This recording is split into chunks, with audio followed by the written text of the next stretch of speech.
Assalamualaikum warahmatullahi wabarakatuh. Hari ini kita akan mempresentasikan, kelompok 7 akan mempresentasikan tentang polimer. Dengan tim saya, dengan saya sendiri, yaitu Nurul Aisyah. Saya Ida Ayu. Saya Kintana Igustiananda. Kita lanjut aja ya. Ya. Apa itu polimer? Polimer itu kemampuan suatu karbon untuk membentuk ikatan karbon yang berturut-turut. Penggunaan polimer ada di dalam kehidupan sehari-hari, contohnya itu plastik. Nah, serat, elastomer, atau karet. Proses polimerisasi menghasilkan ikatan silang antara berbagai rantai yang berbeda berfungsi untuk mengubah seluruh substansi. Ini contoh reaksinya. Selanjutnya, klasifikasi polimer. Itu terbagi menjadi 3, yaitu ada plastik, serat, dan elastomer atau karet. Plastik itu bahan komposit berbasis polimer yang memiliki kekuatan mekanik yang cukup besar, mudah dibentuk, tahan panas, dan juga tekanan. Plastik ini adalah bahan komposit yang berbasis polimer yang memiliki kekuatan mekanik yang cukup besar dan dicirikan oleh plastisitas, yaitu mereka yang dapat dibentuk, bermanfaat untuk aplikasi panas dan tahan tekanan. Plastik terbagi menjadi 2, termoplastik dan thermosetting atau thermohardening. Terus selanjutnya ada serat. Serat itu polimer rantai panjang yang dibuat secara buatan dengan berat molekul rata-rata 15.000 atau lebih. Bahan pembentuk serat adalah dengan adanya pelunakan atau titik leleh yang tinggi, tingkat ketahanan yang tinggi terhadap bahan kimia dan pelarut, kekuatan tarik tinggi, dan kekuatan yang tinggi. Terus ada elastomer. Elastomer atau karet itu bahan polimer yang tingkat reversif deformasinya elastis, yaitu tuh kan karet kan gampang ditarik-tarik lentur gitu. Nah, makanya dia tingkat bahan polimernya cukup lebih elastis dari yang plastik sama yang serat. Terus bagaimana polimer itu terbentuk? Itu ada 6, yaitu lewat polimerisasi massal. Polimerisasi massal itu atau bulk itu katalis radikal bebas atau inisiator yang dilarutkan dalam monomer yang kemudian dipanaskan dan diaduk. Ketika reaksi berlangsung, sistem menjadi kental sehingga sulit untuk diaduk. Nah, teknik ini tuh digunakan untuk menyiapkan polivinil klorida atau PVC, polisitrin atau PS, dan polimethylmethacrylate atau PMMA. Terus selanjutnya ada polimerisasi solution. Polimerisasi solution itu monomer dan katalis. Katalisnya itu bisa radikal bebas, kationik, dan anionik, dilarutkan dalam pelarut inert yang cocok menggunakan teknik pengecetan lalu dipanaskan dan diaduk. Pelarut ini membantu dalam pembuangan panas dan dalam mengendalikan viskositas. Teknik ini juga digunakan untuk memproduksi poliakrylonitril, terus poliisobutylen, dan kopolimer blok tertentu. Terus selanjutnya ada polimerisasi suspensi. Polimerisasi suspensi itu larutan katalis dalam monomer didispersikan dalam bentuk suatu inert pelarut yang biasanya menggunakan air katolik ya. Terus untuk menstabilkan suspensi ditambahkan suatu pelarut yang larut dalam air, seperti polivinil, alkohol, metil selulosa, atau pati, ditambahkan dan dicampurkan lalu diaduk terus-menerus.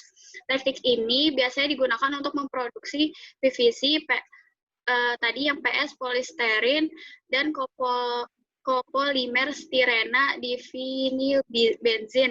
Terus selanjutnya ada polimerisasi emulsi. Polimerisasi emulsi itu ukuran partikel monomernya itu direduksi menjadi dimensi koloid lebih banyak pengadukan dan penggunaan surfaktan sintesisnya. Produk akhir yang didapatkan berupa serat partikel halus yang terdispersi dalam air atau disebut juga lateks. Dapat digunakan secara langsung sebagai perekat atau cat emulsi. Teknik ini digunakan untuk produksi industri PVC, polikloropena atau PCP, terus polibutadiena, poliakrilat, dan polimetil metaklirat. Terus selanjutnya ada polikondensasi leleh atau polikondensasi melt, yaitu reaktan yang dipanaskan bersama dengan produk yang tepat di atas titik leleh yang tepat menggunakan cara stokiometri, dan di reaktan itu dipanaskan pada suhu yang stabil dan termal. Teknik ini biasanya diterapkan untuk persiapan polyester dan poliamida. Terus yang terakhir itu ada polikondensasi antarfasial, yaitu reaksi yang berlangsung antara reaktan di dalam pelarut yang tidak larut. Teknik ini terbatas pada reaktan yang memiliki gugus fungsi reaktif yang dapat dengan mudah bereaksi pada suhu sekitar. Terus selanjutnya, bagaimana cara mengkonversi metil metaklirat dan stirena ke dalam polimer. Itu terbagi menjadi menggunakan 3 reaktan, yaitu metil melha-akrilat monomer, stearin monomer, dan juga lauryl peroxide. Terus teorinya itu metinetrakrilat dan stearin dapat dipolimerisasikan secara berbarengan dengan pemanasan dan juga katalis peroksida. Ini contoh reaksinya kayak gini. Ini karbon berinteraksi dengan metil dan juga gugus ester. Yang COOCH3 itu gugus ester. Terus prosedurnya yang digunakan itu pertama polimerisasi metil-akrilat, yaitu dengan cara tambahkan 3-4 mili of lauryl peroxide, lalu dikocok hingga larut, terus habis itu tabung ditutup dan dimasukkan ke dalam suhu 60 derajat Celcius, lalu hasil yang didapatkan itu tabungnya menjadi padat dan juga transparan. Yang kedua, prosedurnya itu polimerisasi stiren, yaitu dengan cara larutan lauryl peroksida itu dipanaskan ke dalam stearin sebanyak 3-4 mili, lalu tabung dibiarkan di dalam air yang mendidih selama 1 jam. Lalu akan muncul monomer itu akan berubah menjadi padatan dan tidak berwarna.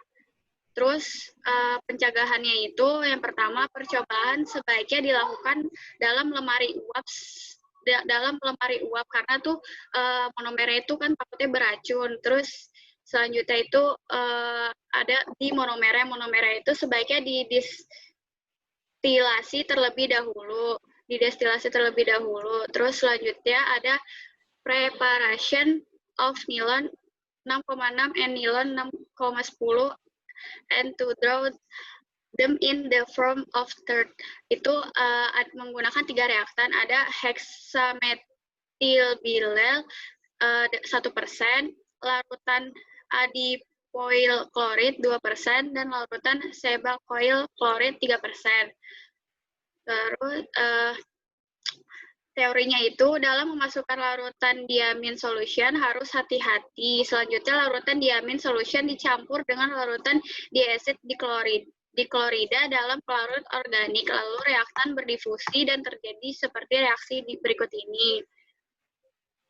Selanjutnya, prosedur yang digunakan itu yang pertama, larutan diasid diklorid ditempatkan di gelas kimia sekitar 50 mili, lalu larutan hexamethyl diamin dituangkan sekitar 20 mili ke dalam gelas kimia. Nah, ketika film polimer terlihat, diangkat menggunakan forceps, karena kan itu panas. Terus habis itu produk yang dihasilkan itu kan selanjutnya akan berupa polimer berbentuk tali atau benang. Ini alat yang digunakan tadi. Ini produk yang dihasilkan nanti jadi tali atau benang. Terus pencegahannya kan pasti ada kayak biar nggak kena sesuatu, itu ada pencegahannya, itu ada pertama itu penggunaan heksametilen diamin bersifat korosif dan dapat mengiritasi kulit. Terus selanjutnya penambahan larutan diamin harus dilakukan secara perlahan. Selanjutnya, pencegahannya itu, jika benang tidak mudah ditarik, gelas harus diletakkan di bak air yang suhunya harus dinaikkan dengan sangat lambat. Jadi dinaikkan dengan bertahap gitu biar suhunya itu nggak terlalu panas. Terus selanjutnya ada preparation of hexamethylene diamin adipic acid salt. Menggunakan 3 reaktan, yaitu adipic acid, hexamethylenediamin, dan absolute ethyl alkohol. Jadi teorinya itu ketika alkohol hexamethylenediamin dicampurkan dengan alkohol larutan asam adipat pada suhu kamar, lalu dibandingkan antara garam diamin dan diasid dalam rasio 1:1, seperti reaksi berikut.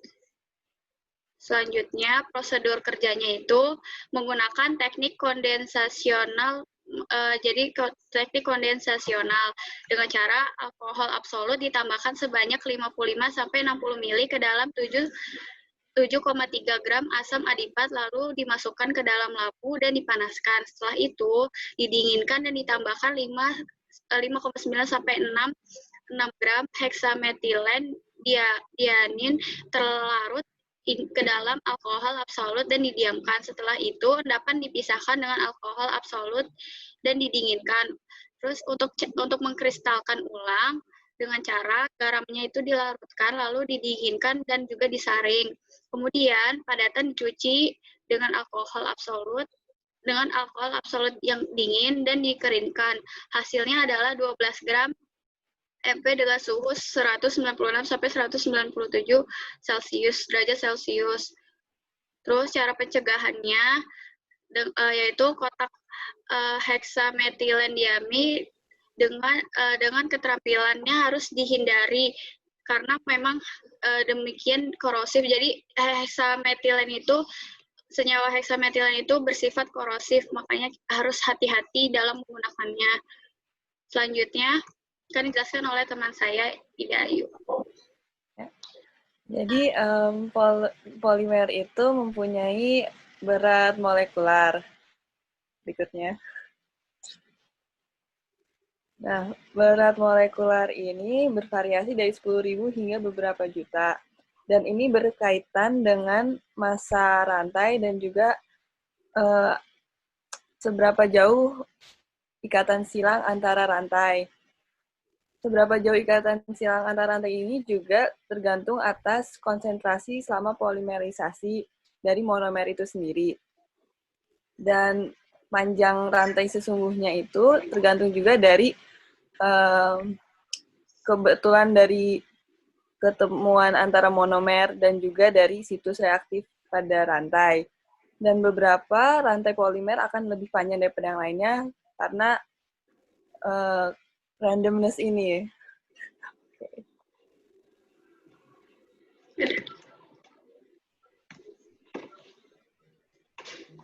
Next, Kak. Udah ini? Udah, Kak. Udah? Next, Kak. Oh.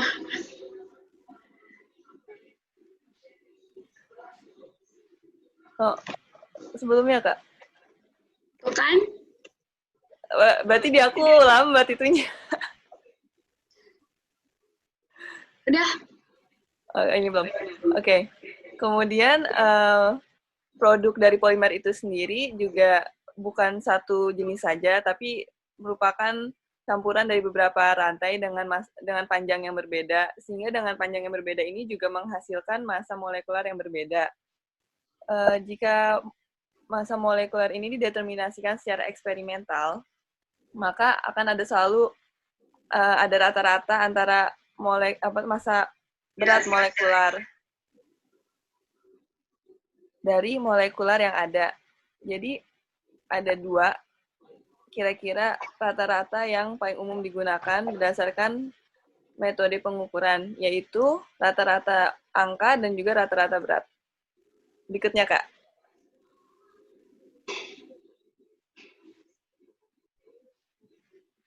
Untuk berat molekuler rata-rata angka, berat molekuler rata-rata angka ini didefinisikan oleh ekspresi Mn. M untuk berat molekuler dan N untuk number atau angka. Jadi N1 kali M1 ditambah N2 kali M2 per N1 ditambah N2 dan seterusnya. Di mana jadinya adalah massa total dari sampel polimer dibagi oleh molekul yang ada seberapa banyak, di mana masing-masing disesuaikan 1 dengan 1, 2 dengan 2. So, larutan dari konsentrasi yang diketahui diperoleh dengan melarutkan sejumlah polimer dengan pelarut yang sesuai, di mana koligatif yang sesuai ini dari pengukuran akan memperoleh dari berat molekuler ini. Oke, berikutnya, Kak.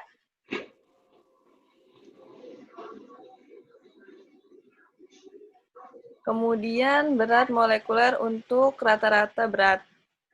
Berat molekuler untuk rata-rata berat itu didefinisikan secara matematika oleh MW, di mana M molecular weight dan W itu weight. Jadi W1 kali M1 ditambah W2 kali M2 dibagi W1 tambah W2. Terusnya, ada berapa jumlah? Di mana W itu adalah total berat dari sampel polimer.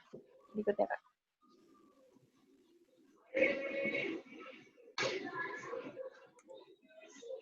Kemudian, berat molekuler dari rata-rata berat ini dideterminasikan oleh penghamburan cahaya dan ultracentrifuge, yaitu teknik velocity, di mana bergantung berdasarkan berat atau ukuran dari polimer molekul dan juga sedikit dari angkanya. Jadi, berat molekuler ini dideterminasikan berdasarkan metode-metode sebelumnya, yaitu weight average sama number average ini, adalah pekerjaannya spesialis, di mana peralatan yang digunakan juga mahal. Keuntungan dari determinasi itu tidak berdasarkan dari pengukuran sebelumnya. Makanya pengukuran ini adalah metode yang absolut dan juga sebagai basis utama dalam pengukuran ketiga yang disebut sebagai berat molekuler rata-rata viskositas. Berikutnya, Kak.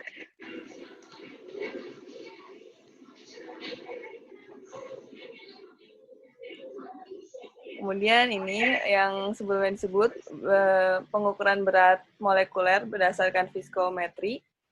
Jadi, small amount, bagian kecil dari polimer saja, dengan viskositas rendah dapat menyebabkan peningkatan dari dalam viskositas. Dan besar peningkatan ini dari viskositas tergantung dari faktor lain seperti konsentrasi, ukuran, bentuk dari molekul pelarut ini, dan berat molekuler dari polimer. Di mana masalah determinasi telah direduksi menjadi beberapa pengukuran sederhana punya viskometrik, di mana ada solvent murni dan juga solusi dari konsentrasi. Berikutnya, Kak.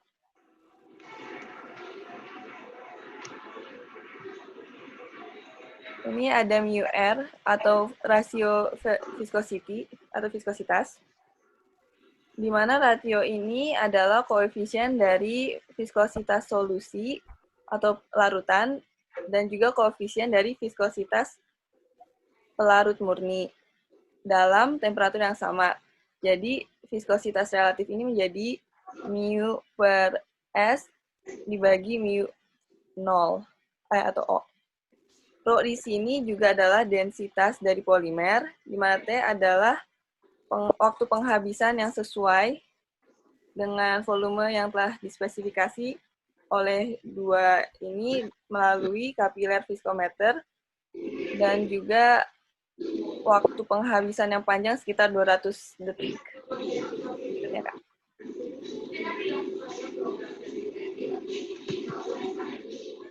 Untuk larutan polimer yang encer, C kurang dari 0,5 gram per 100 mili, densitas dari larutan bisa sama dengan dari larut. Jadi, rho S sama dengan rho 0, di mana mu R sama dengan TS per T0. Viskositas spesifiknya atau mu SP kemudian menjadi mu SP sama dengan mu S dikurang mu 0 dibagi mu 0 sama mu S per mu 0 dikurang 1 sama dengan mu R dikurang 1 sama dengan TS per T0 dikurang 1. Berikutnya.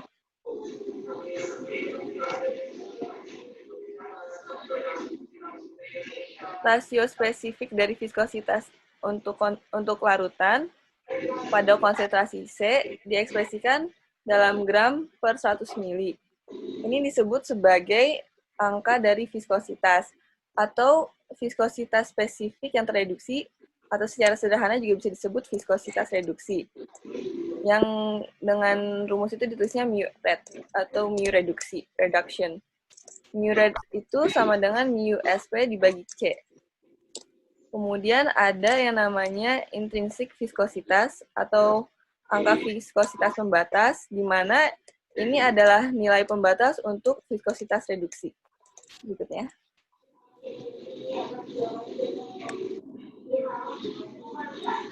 Untuk polimer linear, viskositas intrinsik ini dan juga berat molekular M umumnya ditemukan dalam persamaan empirical Mark-Kuhn-Howing, di mana intrinsik viskositas menjadi K kali M pangkat A.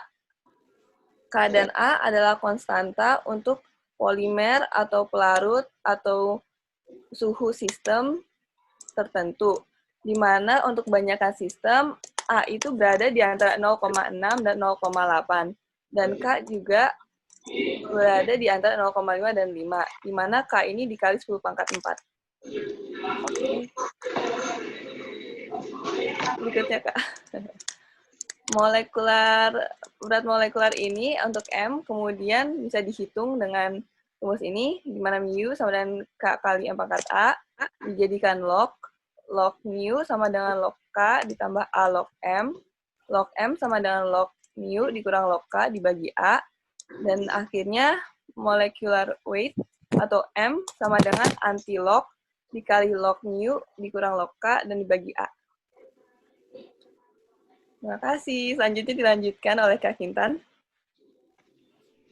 Ya, sebelumnya mohon maaf ada suara hujan jadi agak berisik. Yang selanjutnya itu ada testing and characterization of polymer. Pengujian dan karakterisasi bahan polimer sangat penting untuk menentukan kesesuaiannya aplikasi tertentu. Dengan menggunakan bahan polimer sangat kompleks dari alam.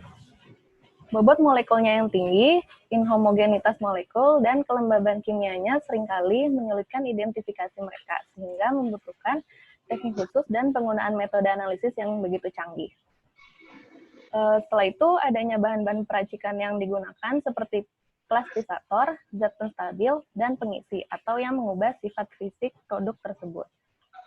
Namun, dimungkinkan untuk membuat identifikasi positif terhadap kelas polimer seperti polyolefin, polyamida, polyester, dan lain-lainnya. Di sini menjelaskan tentang physical test, yaitu pemeriksaan fisik bahan polimer meliputi pengamatan warna, kekakuan, kelarutan, kepadatan, dan lain-lainnya, serta perilaku pemanasan kering dan pembakarannya. Physical test itu dibagi menjadi 6 tahapan atau 6 cara, yaitu ada visual examination observation, kemudian ada touch the sample with hand, a waxy feel indicates PE or PTFE. Selanjutnya ada rigidity test dan uji foliation atau kepadatan. Itu menggunakan prinsip Archimedes dengan cara berikut. Selanjutnya ada solubility test, itu untuk menguji kelarutan bahan polimer dalam pelarut tertentu. Yang terakhir itu ada thermal behavior, dengan cara pemanasan tanpa kontak langsung dengan api yang menyala. Proses thermal behavior ini akan terjadi perubahan kondisi fisik, seperti pembekakan, perubahan warna, dekomposisi, dan lain-lainnya. Setelah itu ada chemical analysis. Chemical analysis itu tes untuk heteroatom dan tes konfirmasi untuk keberadaan beberapa kelompok dan beberapa polimer tertentu. Di chemical analysis ini dibagi menjadi 4 tes. Ada Bilstein test, Leysen test, tes for silicon, dan group test. Yang pertama akan membahas Bilstein test dahulu. Menggunakan kawat tembaga yang sudah dibersihkan, kemudian dibentuk menjadi lingkaran. Setelah itu dimasukkan loop ke atas api bunsen yang menyala, kemudian didinginkan.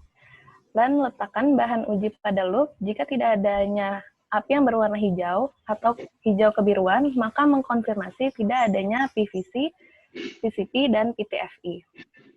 Kemudian ada Leysen test. Itu menggunakan potongan logam natrium yang dikeringkan seukuran kacang polong dengan menekan antara lipatan kertas saring dan transfer ke tabung pengertian gelas yang lunak.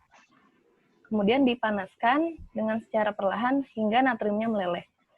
Setelah itu ditambahkan sampel bubuk halus dan kurang lebih 10-15 ml air suling. Dan setelah itu mempertahankan cairan yang disebut ekstrak Leysen atau ekstrak natrium untuk menguji N, Cl, F, dan S. Kemudian ada tes for silicon.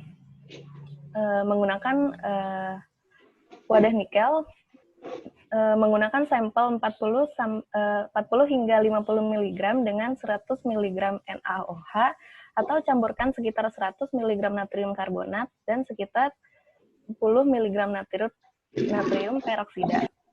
Lalu didinginkan, larut dalam sekitar air dan dididihkan asid dengan asam nitrat, encer, dan tambahkan 1-2 tetes larutan amonium molibdat. Setelah itu dipanaskan hampir mendidih, lalu didinginkan dan tambahkan setetes larutan benzidin, kemudian diikuti setetes larutan natrium asetat jenuh. Jika berubah menjadi warna biru, akan menunjukkan adanya silikon. Yang terakhir itu ada grup tes, ada 5 tes di sini, yaitu tes Molis untuk selulosa, tes lantanum nitrat untuk asetat, Gibbs endophenol, tes for phenol, tes asam kromotropik untuk formaldehid, dan uji difenilamin untuk nitrat. Jika mengetahui tes tersebut berhasil atau tidak, akan berubah warna seperti yang tertera ini. Terima kasih. Terima kasih. Sekian presentasi dari kami. Kurang lebihnya mohon maaf. Wassalamualaikum warahmatullahi wabarakatuh. Assalamualaikum warahmatullahi wabarakatuh.